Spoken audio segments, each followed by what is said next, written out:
Benvenuti al meteo. Alta pressione in rinforzo, bel tempo dunque, ancora con qualche disturbo però sui settori montuosi. Ecco il dettaglio di sabato 20 luglio. Sul Veneto avremo un ampio soleggiamento dappertutto e cielo sereno, al massimo poco nuvoloso.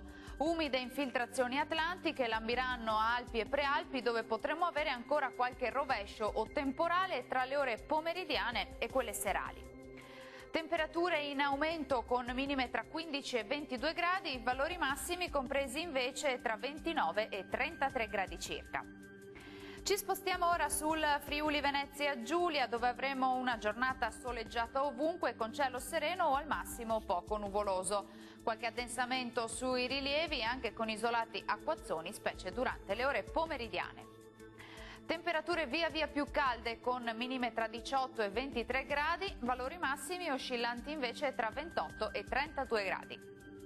Raggiungiamo infine il Trentino Alto Adige, dove sarà soleggiato ovunque, ma anche in questo caso non si escludono dei rovesci a partire dal pomeriggio sulle Alpi di confine.